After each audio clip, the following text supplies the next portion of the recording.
Hello everybody, AJ Ryzik here. Today we're taking a look at Chromixium version 1.5. Now if you're not familiar with Chromixium, it is a Linux OS that is designed to recreate the look and feel of Chrome OS, which it does a great job of. It is based on Ubuntu 14.04 long-term support release, so you will get updates and can keep this baby running for years to come. Now, 1.5, let me drag over Chromium here. 1.5 is their first major update and got their little release announcement here.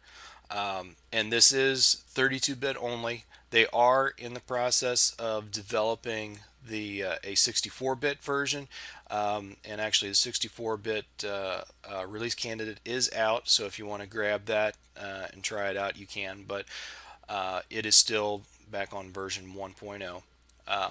But anyway, looking at what we've got here in version 1.5, here's our big improvements since version 1. Now using the standard Ubuntu Ubiquity installer. Some time ago they released a Service Pack 1. All of those have been included, which includes the latest Flash, Chromium updates, all that rolled into the new ISO, updated Xorg. However, the kernel is still on long-term support release 3.13. And, for a distribution like this, sticking with the long-term support kernel, I think that's a good move. Faster right-click applications menu generation. If you saw my review back on version 1.0, you might remember that was one of my complaints, was how slow the menu popped up. Much quicker this time. File roller replaces pzip for better integration with file applications. LX input is included for left-hand mouse adjustment. A load of key bindings have been integrated for better support. A new simple GUI to enable auto login. New wallpapers. Support for booting the ISO directly from a hard drive. Revised build process aligns much better with Ubuntu base. And finally, a little command line tool called Chromixium version lets you know what version of Chromixium you're running. Oh, and I missed up here something I missed. Inclusion of Cardiopo menu for standard dockable menu. Find it in the control panel and drag it to the dock, which is something that I did. If you look down on my dock here at the bottom, over on the far left hand, when you click on that little search bar or magnifying glass, that brings up the menu for all of your Chrome/Chromium apps. But the little menu right next to it is a full-fledged menu for searching everything that is included in your operating system.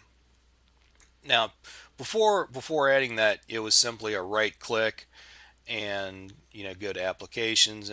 But for a lot of people that are not used to OpenBox, which is what we're using as a window manager here, OpenBox, for a lot of people, doing that was not intuitive. They're used to having somewhere on a panel, somewhere on a dash, a menu that they can click and go through.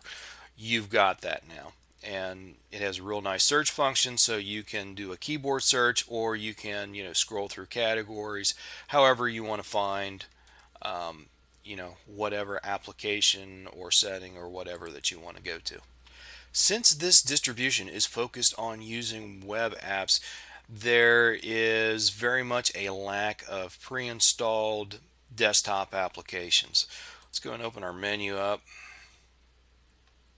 And you can see, there's tons of stuff in settings. So, you got all the usual settings kind of thing.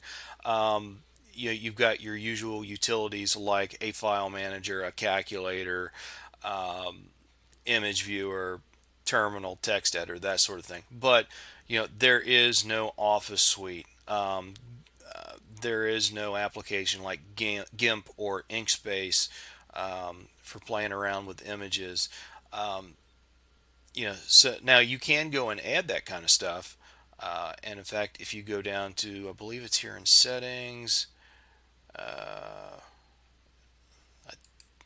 right, is that? Yeah, this is it. They have included Synaptic Package Manager, so you can open up Synaptic Package Manager, and you have access to all the regular Ubuntu repositories, so you can come here and say you want to do a little image work, you can go and find the GIMP and install the GIMP. Boom, no problem. Um, but pre-installed, it's very much lacking. Not necessarily a bad thing. Like I said, the distribution tries to focus on web applications, but I could see where say you put this on a laptop and maybe you always don't have access to an internet connection.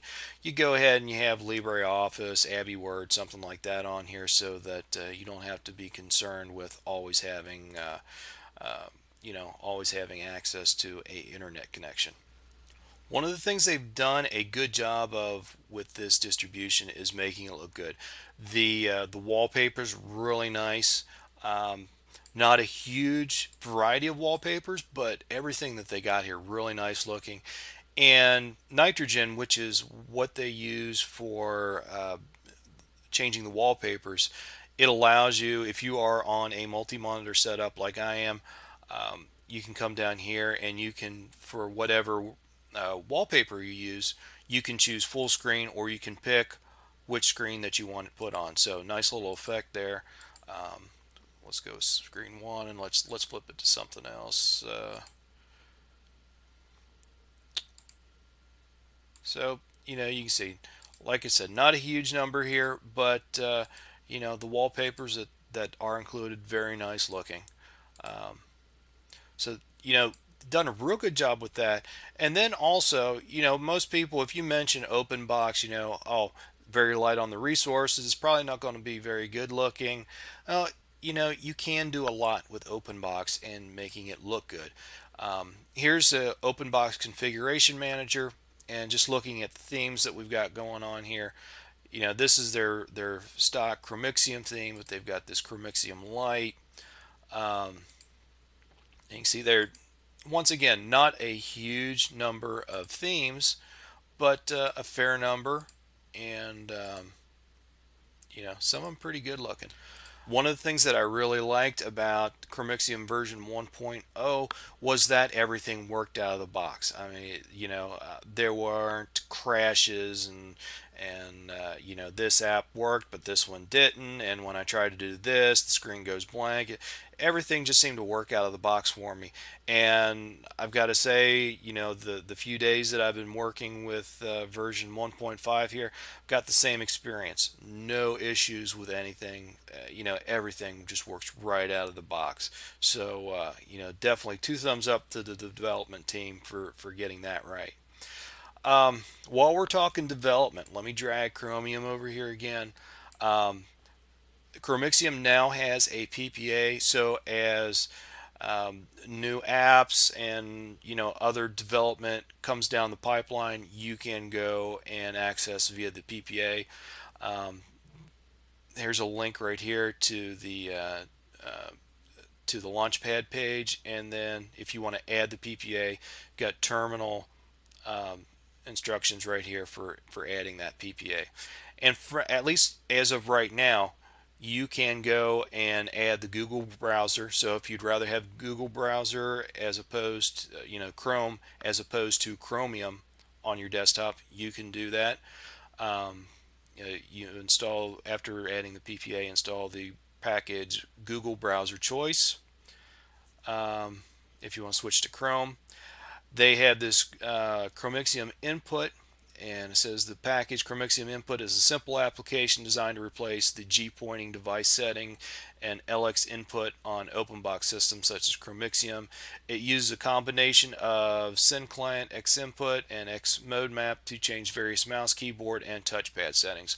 Long story short, it's going to make tweaking your mouse and touchpad much easier.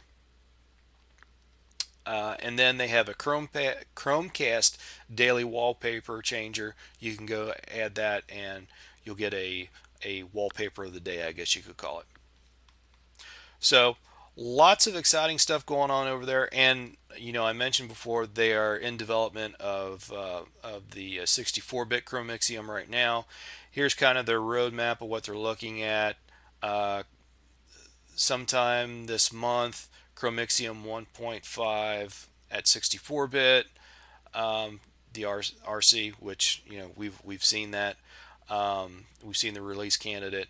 October, the final version of the 64-bit Chromixium, and then it talks a little bit about the future as updates come down the pike. Eventually, they will go as Ubuntu develops Ubuntu 16.04, which will be the next long-term support release.